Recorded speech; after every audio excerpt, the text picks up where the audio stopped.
அம்மா மக்கள் முன்னேற்ற கழகத்தின் அடுத்த கட்ட வேட்பாளர் பட்டியலை வெளியிட்டிருக்கிறார் டிடிவி தினகரன். முதல் கட்ட வேட்பாளர் பட்டியலை 17ஆம் தேதி வெளியிட்ட தினகரன் அதில் 24 மக்களவை தொகுதிகளுக்கான வேட்பாளர்களை அறிவித்தார். மத்திய சென்னை தொகுதியில் கூட்டணியில் உள்ள SDPI கட்சியின் வேட்பாளரை நிறுத்துகிறது அமமுக. எனவே 25 போக மீதமுள்ள 14 தொகுதிகளுக்கு இன்று வேட்பாளர் பட்டியல் அறிவிக்கப்பட்டது. இதில் தகுதி நீக்கம் செய்யப்பட்ட MLA-வான தங்க தமிழ்செல்வன் தேனி மக்களவை தொகுதியில் அமமுக சார்பில் போட்டியிடுகிறார்.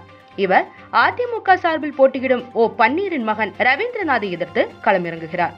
தேனி தொகுதியில் யாரை நிறுத்துவது என்று தொடர்ந்து யோசித்து வந்தார் தினகரன். ஒரு கட்டத்தில் தினகரன் மனைவி அனுராதாவை நிற்கலாம் என்ற பேச்சுகளும் எழுந்தன. ஆனால் பன்னீரை எதிர்த்து குடும்ப அரசியல் என்ற பிரச்சாரத்தை முன்வைக்க முடியாமல் போய்விடும் என்பதால் தன் மனைவியை நிறுத்தும் முடிவை கைவிட்டார் தினகரன். மேலும் விவேக் கூட அங்கே நிறுத்தப்படலாம் என்ற பேச்சும் எழுந்தது. அதையும் தினகரன் விரும்பவில்லை. தமிழகத்தில் எந்த தொகுதியில் எப்படி போனாலும் தேனியில் பன்னீர் மகனை தோற்கடிக்க வேண்டும் என்பதில் தினகரன் உறுதியாக இருக்கிறார். அதனால் பன்னீர் குடும்பத்தை எதிர்த்து வலுவாக பிரச்சாரம் செய்யவும் சமாளிக்கவும் தங்க தமிழ்செல்வனே சரி என்ற முடிவுக்கு கடைசியாய் வந்திருக்கிறார் தினகரன். இந்த பட்டியலில் கடைசியில் சேர்க்கப்பட்ட பெயர் தங்க தமிழ்செல்வன் என்கிறார்கள் அமமுக வட்டாரத்தில். ஏன் இந்த கடைசி நேர இணைப்பு என்று விசாரித்த போது பல தகவல்கள் கிடைத்தன.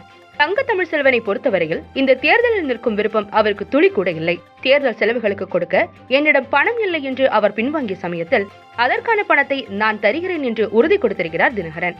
மற்ற தொகுதிகள் மாதிரி இது இல்லை என்று OPS மகன் ரவீந்திரநாத் குமாரை காரணம் காட்டியிருக்கிறார் தங்க தமிழ்செல்வன். துணை முதல்வரான OPS-இன் முழு செல்வாக்கும் தேனி தொகுதியில் பாயும் என்பதை உணர்ந்த தினகரன் சிறப்பு ஏற்பாடாக 40 கோடி வரை செலவுகளை ஏற்றுக்கொள்வதாக கூறியிருக்கிறார். அதன் பின்பே தேனி தொகுதியில் தன் பெயரை எழுத சம்மதித்திருக்கிறார் தங்க தமிழ்செல்வன். அனுபவ அரசியல்வாதி தயங்கும் அளவுக்கு தேனி தொகுதியில் ரவீந்திரநாத்துக்கு பலம் இருக்கிறதா என்று விசாரித்த போது தேனி அதிமுகவினர் கூறும் தகவல்களும் ஆச்சரியப்பட வைக்கின்றன. OPS மகனுக்கு முதலில் விருதுநகர் தொகுதி கேட்கப்பட்டது. அது மறுக்கப்படும் போது அடுத்த தொகுதியை மறுக்க மாட்டார்கள் என்ற எண்ணத்தில் மதுரை தொகுதியை அவர் மகனுக்கு கேட்டனர். அப்போது அமைச்சர்கள் செல்லூர் ராஜு மற்றும் ராஜன் செல்லப்பா ஆகியோர் காட்டிய கடுமையான எதிர்ப்பு தலைமை கழகத்தையே அதிர வைத்தது. OPS செல்வாக்கு தேனியை தாண்டி பல இடங்களில் வளரக்கூடாது என்பதே அந்த எதிர்ப்பின் ஆணிவேர் என்கின்றனர். விருதுநகர் மதுரை இல்லாமல் போனதால் தேனி தொகுதியையே காப்பாற்றிக் கொண்டார் OPS. இவ்வளவு சச்சரவுகளை எதிர்நோக்கிய பிறகு கிடைத்த சீட் என்பதால் இதில் வெற்றி பெறுவது ரவீந்திரநாத் குமாரின் அரசியல் எதிர்காலத்தை விடவும் OPS-இன் வலிமையை கட்சிக்குள் நிரூபிப்பதாக இருக்கும் என்பதால் அவரது செல்வாக்கு மொத்தத்தையும் தேனி தொகுதியை நோக்கி மடை மாற்றியிருக்கிறார். எனவே இரு பெரும் சக்திகளாக அதிமுக அமமுக ஆகிய கட்சிகளின் போட்டியே தேனியில் முதலிடத்தில் இருக்கிறது.